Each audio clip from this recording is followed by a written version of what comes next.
Do you know why your drinking habits are so hard to change and how data from public policy can help you solve this problem?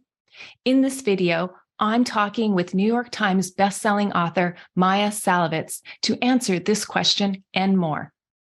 Hello, friends. Today, I have a very, very special guest for you, and her name is Maia Szalavitz. She's an incredible writer and a much-needed, refreshing voice in the addiction and particularly the harm reduction field. Maia Szalavitz is a contributing opinion writer for the New York Times. She is the author, most recently, of Undoing Drugs, the untold story of harm reduction and the future of addiction, which is the first history of the harm reduction movement. And I have to say, her book is amazing. So excited to share more of this with you. She has a New York Times bestseller called Unbroken Brain, a revolutionary new way of understanding addiction, wove together neuroscience and social science with her experience with heroin addiction. It won the 2018 Media Award from the National Institute on Drug Abuse. Her 2006 book, Help at Any Cost: How the Troubled Teen Industry Cons Parents and Hurts Kids, was the first to expose the damage caused by tough love, youth treatment, and helped spur congressional hearings. She has written and co-written 5 other books, including a classic on child trauma, The Boy Who Was Raised as a Dog, and has written for numerous publications, including Time, Wired, and Scientific American. She lives with her husband and 2 squeaky cats in New York City. And I have to say, her other book is also equally amazing. And without further ado, let's jump into my discussion with Maia. I am so excited today because, as I mentioned in the intro, I have a wonderful guest, Maia Szalavitz, on the show with me today. Welcome to the podcast, Maia. I'm so excited you're here. Oh, thanks so much for having me. So just to give a little background, I discovered your book, Undoing Drugs, which I just have to show the audience here. If you're watching the video, it's amazing. And once I read this book over my summer vacation, I became a huge fan of yours instantly. And I even went back and read your New York Times bestseller, The Unbroken Brain, which was just really revolutionary on how we understand addiction. And when I was reading Undoing Drugs, it really occurred to me how much you and your story and all of the work that you've put into this book has really advanced my thinking around addiction and advanced my thinking on how to treat people and help people who suffer from addiction, or we could just call it a substance use disorder. And so I really want to start off by saying thank you. Thank you for the words that you put in this book. Thank you for sharing your journey. And I know when I share my journey, sometimes it gets emotional and sometimes I'm like, oh my gosh, I can't believe I'm putting this out into the world. And so I really want to thank you for the vulnerability and your willingness to share, because through your words, it's helped me heal a little bit of my own journey. And I really, really want to thank you for that, and seeing just addiction just a bit differently and how you bring into what has worked and what hasn't worked. And I want to dive into all of that today, especially like the legal system and the campaigns that we've tried and how they had good intentions, but they fell flat and made the situation even worse. So before we get into all that, though, I really want to start off our discussion with how you came into this space. And we're going to talk more about the particular space, not just of addiction, but of harm reduction, which we'll get into too. But what ignited your passion to go into this, research this, and create such great work in this area? Thanks. Well, I had my own personal journey with cocaine and heroin addiction, which started when I was in my teens. And at that time, I was like, in gifted and talented programs and sort of your super achiever kind of kid. And I ended up injecting, dozens of times a day and being faced with a long sentence for selling cocaine. And I just wondered, like, what happened? How did I go from like most likely to succeed to like most likely to die of an overdose? And so part of the reason I became addicted in the first place is because I'm the kind of person that has like intense passions about things, because that's part of being on the autism spectrum. And so my whatever I get obsessed with, I really get obsessed with, and I really have to study down to as many possible ways of understanding it as I can. So when I did get into recovery, I was just like, I got to figure this out. Like, there's something really wrong with the way we deal with this. It's racist. It's not effective. And it is, just very bizarre given what we actually know about the condition of addiction, where it comes from, how it develops, and how people actually do get better. Yeah. And when I'm listening to your story, we all discover, I want to say, a sense of relief when we discover a drug that works, right? And I work mainly with alcohol and women who overdrink. Maybe they wouldn't call themselves addicts. I think I never saw myself as an addict. I know I used and heavily used, but I didn't see myself as an addict because, again, of what I saw on the movie screens, right? What it was, you had to have it right when you got out of bed. And I didn't drink alcohol until much later in the day. So I'm thinking, oh, if I can abstain during the morning and I don't have cravings in the morning, I must not be an addict. I just might be somebody who overdrinks and has this bad habit. So, but if you look at my use, it's clearly in the addiction category. It's clearly overuse, right? It's clearly no longer moderate drinking. It was severe drinking in terms of quantity and in terms of the length of time that I did it. But yet I still had this thing in my head where I didn't want to be considered an addict, or I didn't feel it was that bad. And so, well, and also, I mean, there's a couple of things going on there. Like, one is just like, obviously nobody wants to have a problem, so we would like to avoid thinking about it. But more than that, the stereotype of the person with addiction is just the absolute worst stereotype in the world. Lying, manipulative, scheming, dishonest, sociopathic, frankly. And the vast majority of people with addiction actually are not that way. There are some sociopaths among us, as there are sociopaths among all human beings, sadly. But the reality is that most people with addiction kind of behave like people in love with somebody who's married. And basically that means they lie about that. And they do the rest of their lives as honestly as they were previously doing them. So, it is really, of course, you don't want to see yourself that way, for the reason of A, if you see yourself that way, you have to deal with it. And B, the reason of nobody wants to see themselves that way. Otherwise, they have to really hate themselves. And self-hatred is a large part of what drives addiction in the first place. So asking you to accept more self-hatred is more likely to make you want to drink more than it is to make you want to recover. Absolutely. And there's some quotes that, like, Gabor Mate has said that's really highlighted kind of what's going on for people. It's that it's not asking why the addiction, because that could be, like you said, fuel more self-hatred, but what are we escaping from, or why the pain?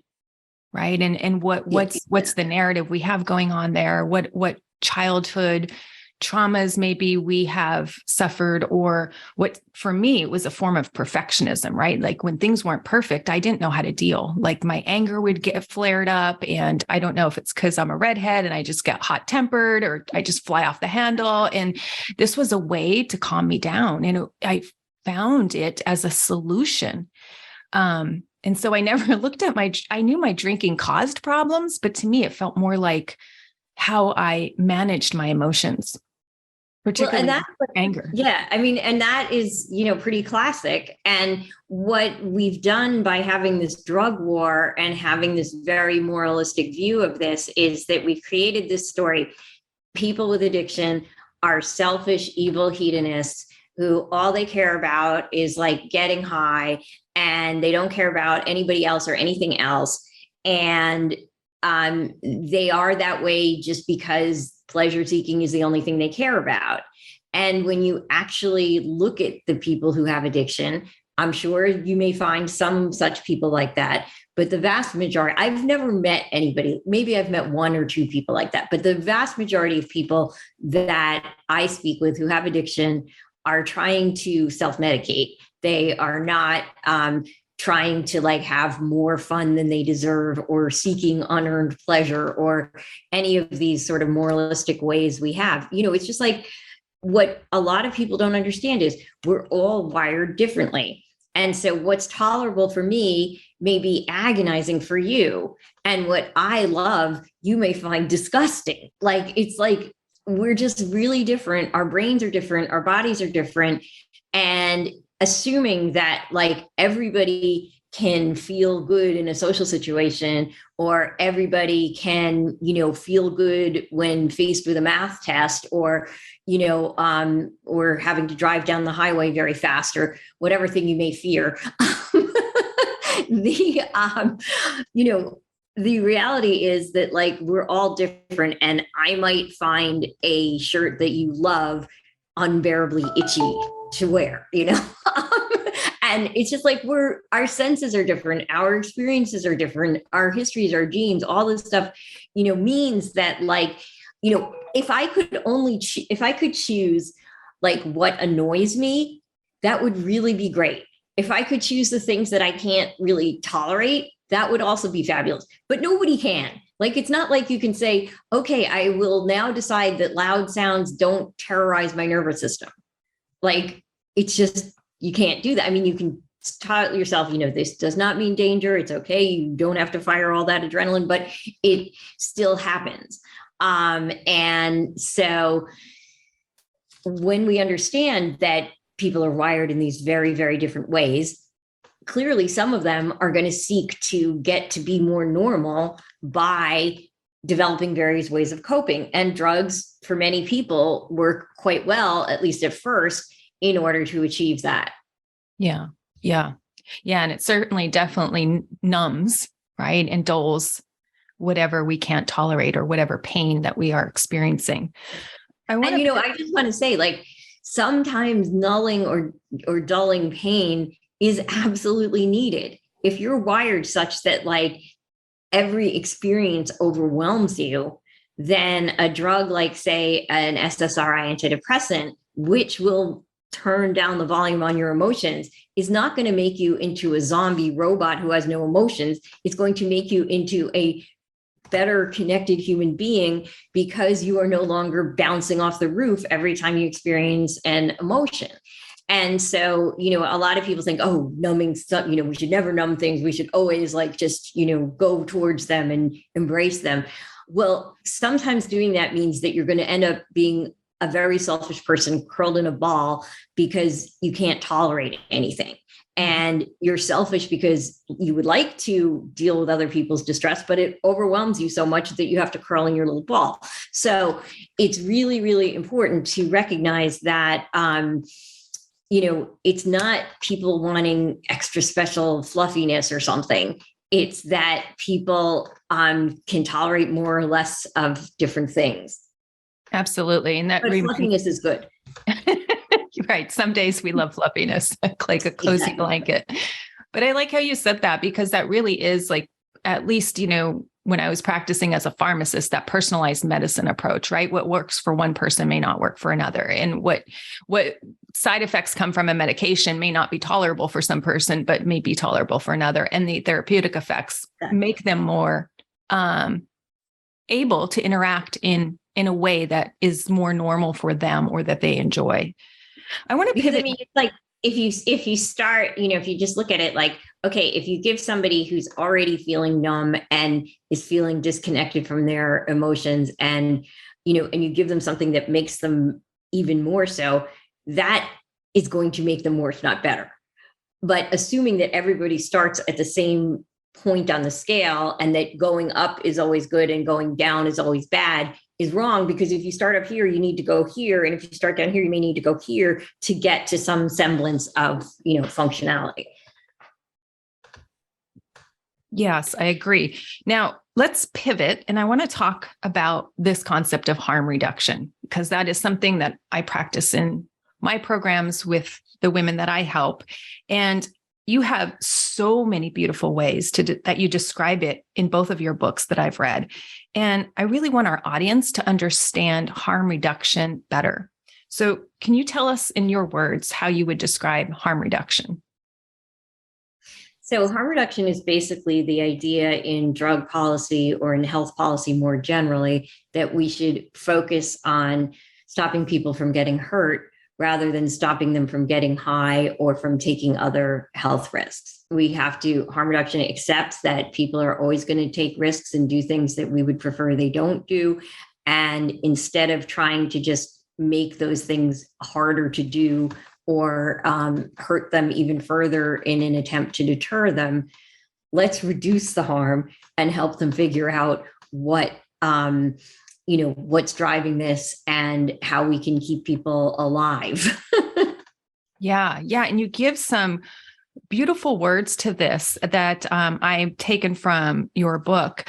It's really a philosophy for living. I mean, that really hit home, right? I mean, you talk about how harm reduction is about like wearing seatbelts, right? We're reducing our harm when we get in a crash, should we get in a crash. You talk about it being like wearing masks and social distancing, like that's a form of harm reduction, right? When COVID was rampant and so forth.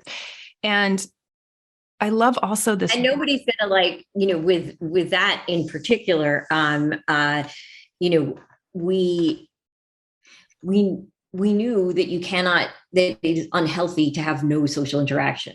And that people were going to take the risk, people were going to hang out with each other. If you didn't have something like a mask, Yeah, or eating outdoors, or exactly. having ways to meet up so we don't suffer mentally, but do it in a way that's going to reduce transmission of the virus. But recognize that people are going to do it, and because if you don't recognize that, they're just going to do it in the most dangerous way. Yes. And you talk about also this concept of like radical empathy and teaching and empowering people to make changes in their lives. And one other concept I picked up from the book that you mentioned several times that really just sings at my heart. And it's something now I've been implying and imploring more in my coaching with women is meeting them where they are at.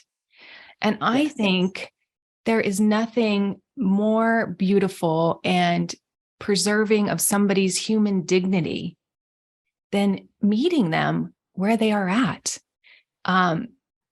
And just some of the examples you gave in the book of that, it's like we're not having judgment. The way they do life is different than the way we did life or choose to, or different decisions. But that doesn't make them, like you said, a bad person.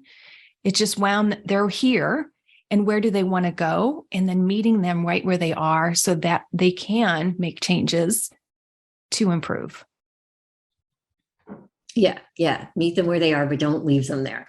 And I think, and it's really hard because if you want to sort of persuade people of something like politically or policy wise or whatever, like you have to meet them where their views are, which may be the complete opposite of yours and may make you crazy to have to interact with. So it's a hard skill. But it really, when we treat each other as equals, as people who are, deserving of dignity and respect, that's when really amazing things can happen. Because historically, the way we've dealt with addiction is we just want to punish it out of people. And we just want to make them hit bottom, make them feel as terrible as possible so that then they will recognize that they need to see the light and stop this behavior. The problem is that addiction is defined as compulsive use that continues despite negative consequences, which is basically a nicer way of saying punishment. So the idea that punishment would work is contradicted by the definition of the condition. And so, but here we are. So we have to, and harm reduction just says, no, not that. We are, what we're about is helping people live healthier and safer lives that they choose. and helping them get to their goals, not like our goals. Like I might think, you should go to college and go to graduate school and go to medical school or something. And you might think, I want to be an artist. And like, I can't, I might say that may not be such a great financial path necessarily, but you could also end up really broke in academia. So it's about respecting that people are making choices and can make choices. And the more you honor their ability to do that, the better they will get at doing that. And this is the opposite of the whole like idea of powerlessness in 12 step, because, okay, it's perfectly fine to say you're powerless over alcohol and that like one drink is not a good idea for you because traditionally it will lead you to many. That's perfectly fine. And if that keeps you from picking up the first drink, great, go for it. That's true for you. The thing is, if it doesn't, you will then end up creating a self-fulfilling prophecy, whereas like you take one drink and then you believe you don't have any control. And you're also kind of like, I blew my 2 years of sobriety, so now I may as well just say, fuck it. And, so you're setting yourself up for this abstinence violation effect, it's called. And so in contrast, harm reduction says, look, okay, right now you're say injecting drugs, and we know that puts you at risk for diseases that are carried by unsterile syringes. So here's some clean needles. Let's start there. And then like you see, like, okay, like, well, I don't want to get AIDS. I don't want to get like hepatitis. Like, I also don't want to just shoot other people's blood, which is just gross. And so like, yeah, clean needles, cool. I'll do that. I'll make that change. And now you have seen that you are empowered enough to make a change that could really protect your future health. And then that sort of gets you to see like, well, I made that change. Maybe there's some other changes I want to make. Let me try this and that. And that's where, harm reduction comes in. So many people just think like, oh, somebody comes in for a clean needle, like, you should be in treatment. You should get help. You really need to stop that. Do you think these people aren't told that 1,000 times a day anyway? And also just think about human psychology. Do we like being told what to do? We do not nobody likes being told what to do.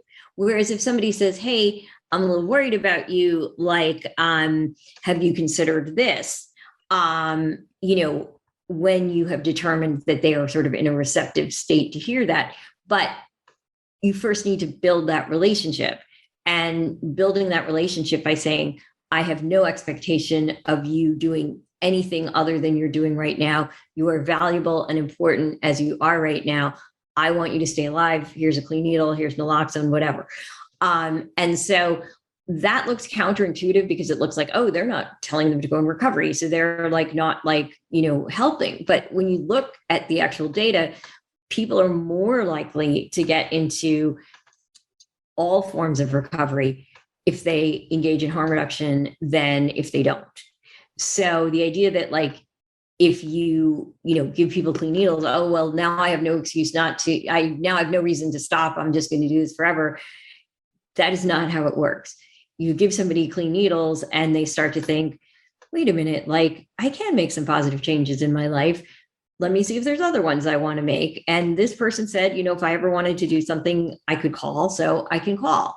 And so it's just like you attract more flies with honey than with vinegar.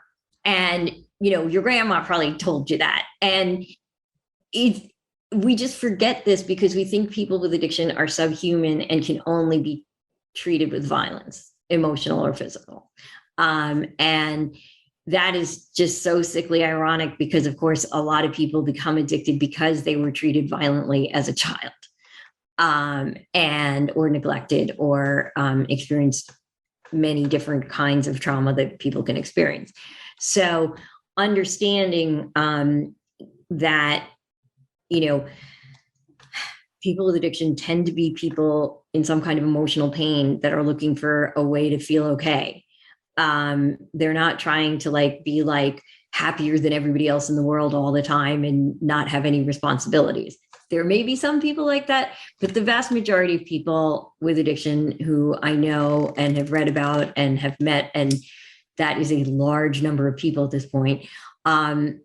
It's just like they feel isolated, they feel disconnected, they feel misunderstood.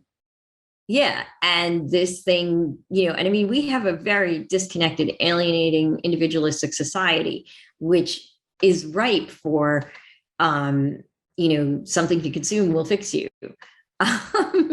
Yeah. And like everybody is prey to that. And I think like one of the things that's really important and that I try to do in my work is that, we need to humanize addiction, like, because people are like, oh, they're these zombies that have no free will, and they're like really other and really different. And, when you're in that state, you can't be reached or any of that. And it's just not true. It really is like being in love with the wrong thing. And so you are doing all the things you would do to like protect your relationship, or if it was a child, to protect that child. And so it has that urgency and that priority shift, but it's not like you absolutely have no free will. Yes. And I like how you broke down that powerlessness, because that is something that my brain couldn't embrace, right? I'm spiritual. I believe I was given free will. I was given this wonderful brain to use, and I was just not using it in the way that was supporting some of the good decisions in my life. And what I needed was not to be told I was powerless, because that made me feel like subhuman, as you mentioned, or less than, or inferior, which made me want to drink. It's like, well, if the only way to feel good and not inferior, well, then I could reach that by escaping or numbing or getting a little bit of a buzz going on. So I'm about the opposite, right? About empowering people, like you mentioned, like treating them like a human, right? Because they are. And it's not just because they have an addiction that they should be treated wrong or bad or made to be morally flawed.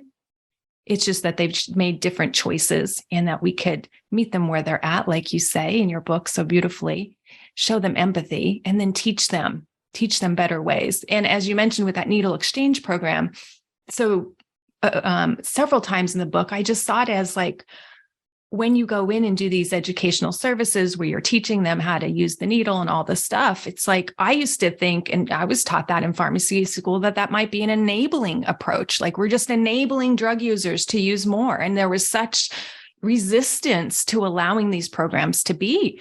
And when you talk about it in your book, it's like, but people wanted to feel cared for. They wanted to know that their life mattered. And here's the way I'm helping you not get AIDS or not get hepatitis B, or, stay safe because you matter. And I think when we can reach people and tell them that they matter, right? It's not an us versus them or me versus you. It's like, oh, you are on my team. Oh, you are wanting to help me. Oh, you see me for who I am, and you don't reject me. Because I think a lot of times when we have like problem, we don't feel like people understand us or hear us or see us. They only see the worst part. Right. And also like the whole enabling thing is just ridiculous. Enabling is really not a thing. Okay, you may be finding somebody who's like tying people down and shooting them up, and okay, that's enabling. But and you can certainly find examples of people who have crazy extreme relationships. But the idea that if you give people clean needles, if you give them free heroin, they will just never quit because they are being enabled, is completely falsified by the data on what happens when you actually do that. When you actually do that, people are more likely to get into more traditional forms of recovery, not less. And so, enabling, like, I can certainly see like, okay, like, you're enabling some evil politician to, succeed or something like that. But when else do we want to disable people? Like, why would we want to do that? With people with addiction, what you want to do is enable them to feel that they can get better. And sometimes that involves giving them a clean needle or a safe place to inject or heroin. And, but again, like if enabling was really a thing that extended addictions, you would find that prescription heroin would make things worse, which is not what we find. And I mean, there's now enough data that there's a Cochrane review on it, which is the highest form of evidence-based medicine. Not that they're perfect, but it's just ridiculous at this point to even, sort of use that phrase. With every other disease, we want to enable rather than disable people. So if we actually believe addiction is a disease, we should be wanting to enable people. We should want to enable them to get healthier, enable them to be where they are, and enable them to begin a process of change. And we also have to recognize that some people are just going to continue using, and that, maybe you can, they can be more safe about it. Maybe they can go through periods where they're not, but for whatever reason, they're never going to be in the sort of glorious abstinence that you envision for them. And so, that's another hard part of meeting people where they are, because also we just don't know. You just don't know who is going to suddenly realize, got to change and just do it all. And somebody who's not, like, you just don't know. Like, I remember, in rehabs, they're always trying to tell you, oh, you're going to fail, or, whatever, like, I mean, and maybe some of them are doing that because they're like, well, maybe they'll say, fuck you, I'm not going to fail. And then they will succeed. And reverse psychology. Yeah. Some people probably do that, but it's just also like, they really don't understand who's going to get better and who's not, because it's really not especially predictable. I mean, you can look at the factors, like you can say, okay, well, this person has a crazy history of trauma going way back, also has bipolar, is poor, has no education, has no family. That person is going to have a much more difficult road to recovery than somebody who has much more advantages than that. And so, you might be able to like make a vague prediction based on that, but it's not going to be, anything you could patent as a test. Right. So breaking down, right, that one concept that I don't agree with, you mentioned as well, like this concept of powerlessness, which to me feels outdated, and it feels not in the right vein of what we should be helping people do. The other concept I want to talk about that I feel is a bit outdated and certainly wasn't relevant in my life is this concept of hitting rock bottom, that only once you hit rock bottom will you be able to make changes. Well, only once the consequences are so dang bad, that's the time that you're more ready or more susceptible to change. I mean, I never hit a rock bottom. I just recognize that this is a habit I don't like feeling dependent on this every night. This is not how I want to stress relief. This is not how I want to manage my anger. This is not how I want to manage myself in this world. I want to learn other coping mechanisms or other ways to manage my emotions. And so I never had a rock bottom. And I think, well, I mean, what's also really dumb about the rock bottom concept, there's many things that are dumb about it, but even if you look at, I think it's either in the 12 and 12 or the big book, I can't remember which at this point, but they basically say, even in the 50s when they were, or whatever, 30s, when they were starting this, they're like, we soon found that people didn't have to hit rock bottom. And that some people could get, sober with, then they still had 2 cars in the garage. And so then they started like this idea of we're raising the bottom, and there's high bottoms and low bottoms and blah, blah. But the other thing that contradicts the idea that like you sort of have to make people absolutely miserable until they quit. And this is where it ties in with tough love and with all of this don't enable thing, because you're enabling them to avoid bottom, and they need to hit bottom to get better. And so bottom is ridiculous. It's a narrative device.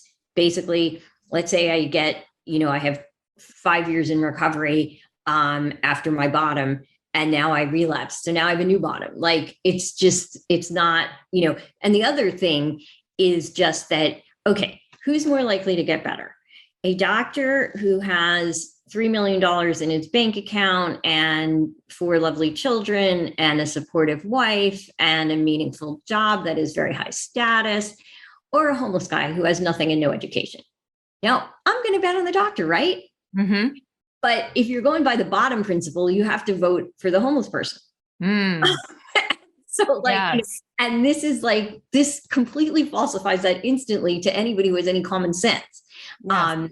And then some people will argue, well, yeah, like, the doctor's getting enabled. And so like, he doesn't, that keeps him from hitting bottom and he's going to do worse. But in reality, if you look at those recovery programs that only take doctors, they have enormously high success rates. And some idiots are like, well, look, we should apply these particular programs, which have an enormous amount of surveillance to poor people. And I'm like, no, not unless you give them a medical degree, a high status job, et cetera, first, then you can give them that program and it will have that success rate. But to say that like you're taking somebody who has no resources and giving them only the surveillance and the control that you give people who have, this is just gross.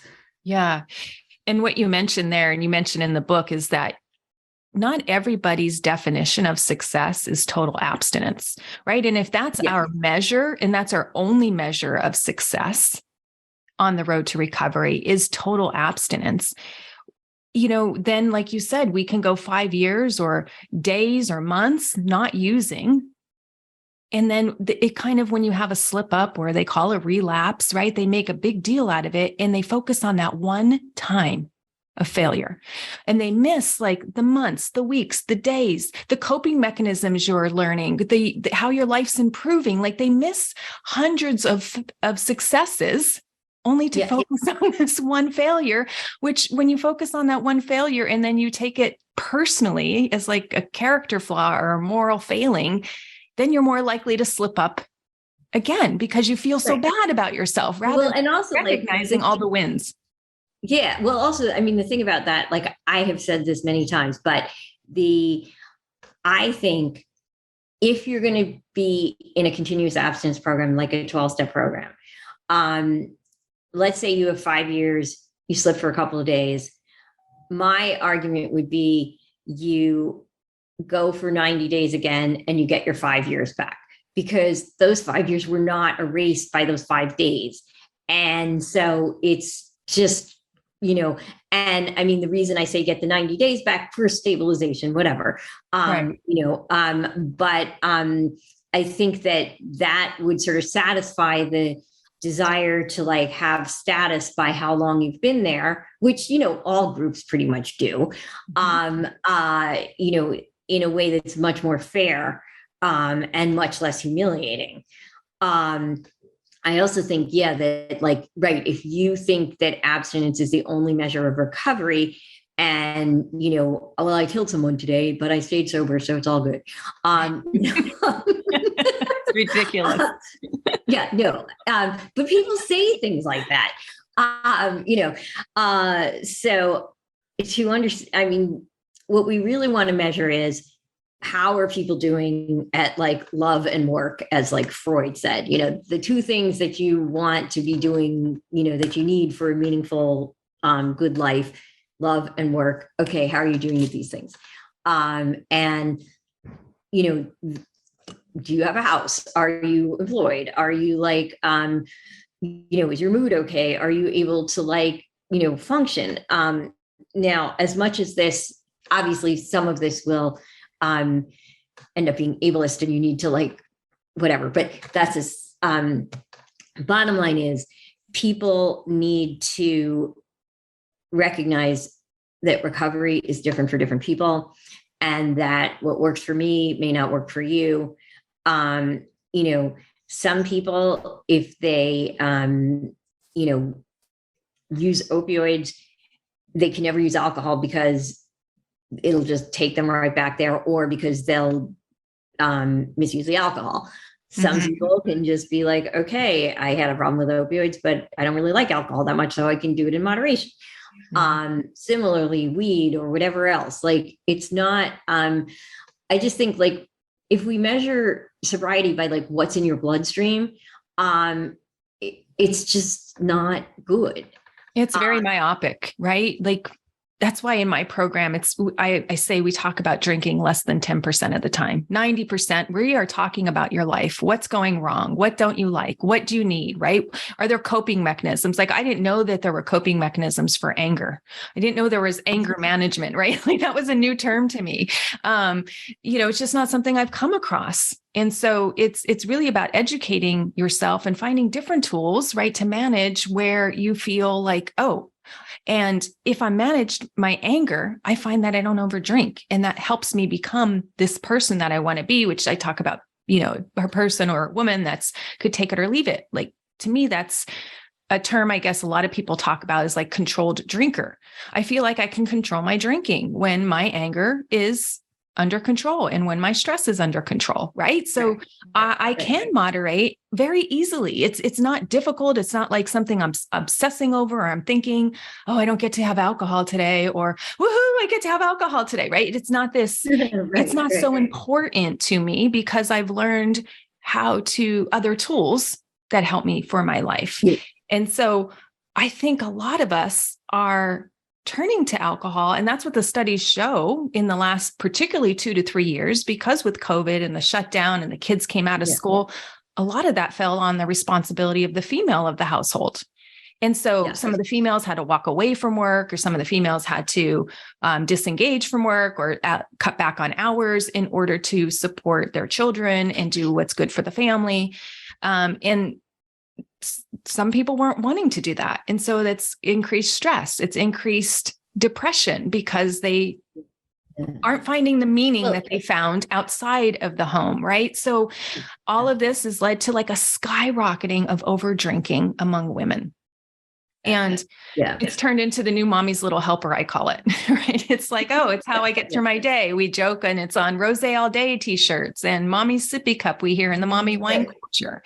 And so I loved that part of your book where you talked about some people are able to be a controlled drinker. And you mentioned several studies on page 94 that talks about, how if you implement these strategies for healthier well-being, healthier lifestyle habits, that people gradually do cut back and don't have so much desire for the alcohol, that controlled drinking or moderating your drinking is achievable. Can you speak to more of that? Yeah. I mean, again, there are definitely some people for whom it isn't, or for whom it's basically like they're so obsessive about the control that it's easier to just not do it. But there definitely are many people who can manage their alcohol use perfectly fine by, making sure they're, how many days they're drinking, how many drinks they're drinking, are they drinking water in between? Are you, why are you doing it when you're doing it? What is, like you were saying, like in terms of like, oh, like if I'm doing this to stuff down anger, then I got to do something else to manage that anger. And then actually I can probably enjoy the drink better. Exactly. There's like a lot of, there's a lot that goes into it, but, and again, like in terms of like, it is easier for a lot of people to just not do it, because if you don't do it, that's one decision. You're just not doing it. But if you're doing it, then you have to be like, well, should I have a second glass of wine or not? When is that okay? When is it not okay? How am I feeling in the morning? So you have to, sort of monitor yourself more. And, after you have one, your inhibitions are a little bit lowered, and you have to account for that. And typically what people do is be like, okay, on this day, I'm only having X amount and no more. Mm-hmm. And so that way they know they can have up to X, but over X is going to be considered problematic, and that they need to think about it the next day, why that happened, and work to minimize that and figure out, what their natural limits should be and shouldn't be, and what circumstances are okay. And, it's like, if you're going to a wedding every day, be like, well, I'm at a wedding, I can drink all I want. Then, you got to start, not showing up at strangers' weddings. A wedding crasher. Yeah.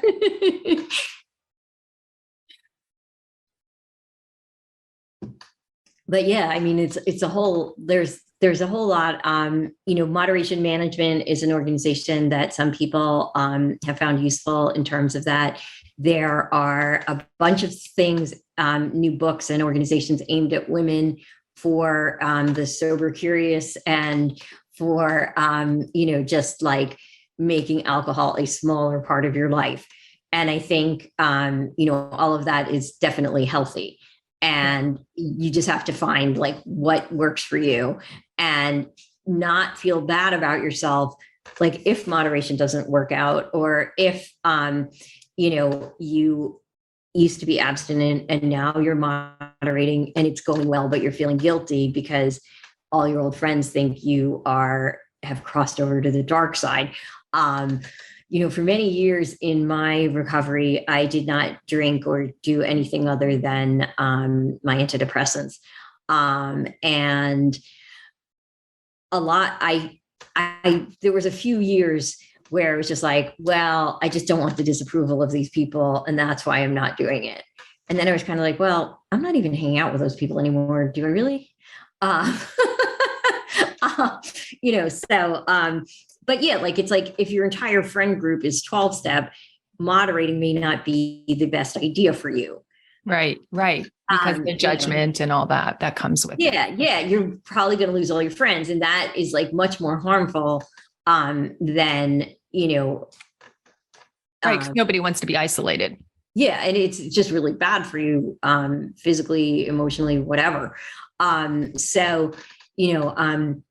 Some of those studies that seem to show that alcohol was healthy, and there's still some controversy over like if a certain low level of drinking is healthy or not. But a lot of that may be just that like social people drink, and the socialization that comes with a drink is either mitigating the harm from the alcohol, or making it look like the alcohol is having a protective effect, when in fact it's the socializing that is around the alcohol that is having a protective effect. The one thing I can say for sure is that the healthiest thing people can do is have strong relationships with each other. And the amount of that people need will vary by their personality. But when you have strong, secure relationships with people, you're much less vulnerable to stress. You're less likely to get PTSD. If you do get PTSD, you're more likely to recover. If you do get addiction, you're more likely to recover. You're less likely to get it in the first place. Like, stress is like socially mediated. And so the way if we can, sort of wire ourselves to each other instead of to a substance, we're going to be, our recovery is going to be a lot easier. Social connection and connection in general with others is so important. I listen to multiple podcasts, and I know Drew Prowett does a lot on social connection, and he talks about the quality of your relationships adds more years to your life and your lifespan than if you were to exercise every day, eat organic and healthy, not smoke, have perfect cholesterol and perfect blood pressure. Like those will give you 4 extra years, I think is what he said on his podcast. Whereas if you have these strong social networks, that gives you like 7+ years of longevity. And it's true. And I think that's one of the things really standing in the way of drinking less is if your friend group is all drinkers and you're social and you're out all the time and you meet up at bars, and it feels kind of weird at first. I always tell my ladies, it feels weird at first to order a water or a club soda or a mocktail, but nobody really cares what's in your glass. No, they really don't care. As long as you're not like nagging them about their drinking, they really don't care. They don't. You know what I mean? Right? Yeah. It's just like, and I mean, also like you can pretend you're drinking, you can just order something which they don't see and it looks like a drink, and, I think, yeah. And I mean, a lot of that is more like problematic in younger groups of people before they sort of age out of that kind of partying lifestyle. Yes. Like the mom wine drinking thing, that is a different kind of situation to face. But I do think, people can support each other in whatever choices they're making. And I think, like this is also like with harm reduction, like, look, if your friend wants to still do the whole mommy drinking thing and you don't, you can still be friends with them as long as you're not being judgmental and they're not being judgmental. Yes. Yes. So good, right? Everybody gets to make their own choices.